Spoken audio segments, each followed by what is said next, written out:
Hello everyone! Today we're going to take a look at this pendulum. A while ago I did a video about compensating pendulums in general, and at the end of that video I showed this one because last time I spoke about compensating pendulums I told you that the pendulum that I had there in the video was probably not a real one. It might been doing something, but it wasn't really a correctly made one. Those kinds of pendulums are more just made for the looks.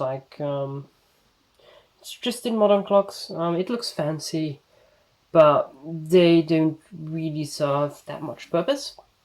But this is a very old one, which does have the real deal as a compensating mechanism in it. So this is what we would call a real Giridon, or I don't really know how to spell that word correctly. I presumed at first that it was French, but it was an English invention, so it is safe to presume that you should say it in with an English pronunciation. So it is a Giridon or something like that. The Giridon pendulum. Oh no, it's a It's actually Giridon. Yeah, it's a Giridon pendulum. I don't know how exactly to pronounce it, but yeah. So with those pendulums, you basically either have, it's a bit the same as the one I showed before, but this is just the real deal.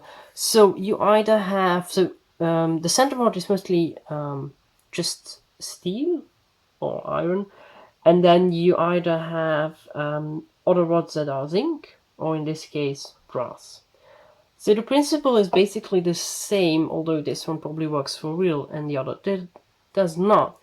So you have your iron rod and will extend with temperature, so it will get longer.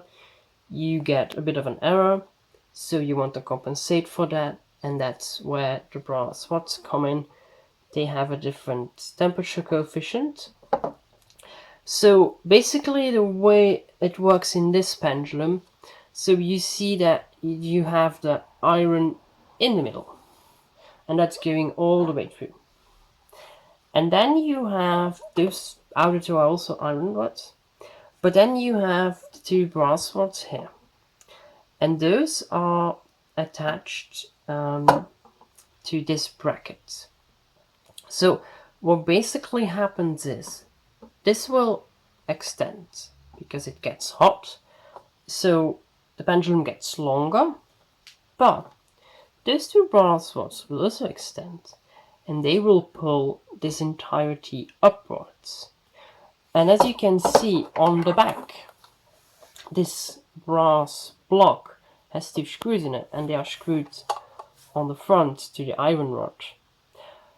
So this is basically a way of fine-tuning it, I presume. I'm not 100% certain, but since it is not something fixed, and there are screws that if you release all screws, you could slide it up and down. It is my assumption that this is some kind of fine-tuning. They would probably make them and have a way of testing them, although that seems like a really complex thing to do back in the day, because yeah, the age of the clock is like it's probably it's at least 100 years. It's probably older than that, but the clock is at least 100 years. So yeah, that's what I assume is the fine-tuning. But you can really nicely see it in this pendulum because it's probably also the real deal, which is something we could not say of the other one. The other one was just like kind of explaining the concept, but this is really the real deal. So yeah, they also here those brass rods, they are loose, like they don't really do anything It's just that the iron rod is where the pendulum rests on, and that's the only thing that matters. So those are just, those parts which are just here to kind of for show, and also to keep the pendulum straight. Because you don't want this pendulum that wobbles around, that causes problems too. Yeah, and yeah, these iron rods here on the side, they're just doing nothing. They are you see the punch down holes here. That's basically to keep them in place, but they do not affect any of the regulation, because this block can freely slide up and down if this pendulum wouldn't be rusted. Probably need to do something about that before putting this clock back into service. Because I'm pretty sure that even if I would release those two screws, there's no way that it can slide back and forth as it should to have the compensating action in happening. So yeah, that was the quick look at a real Giridon pendulum. Yeah, Giridon pendulum. If you want to know more about compensating pendulums, I highly recommend you watch my previous video. This is just basically an update on that and going a bit deeper into how the real deal looks like, because, well, now I have one. Something I couldn't say last time.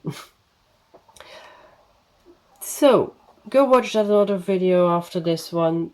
And yeah, I hope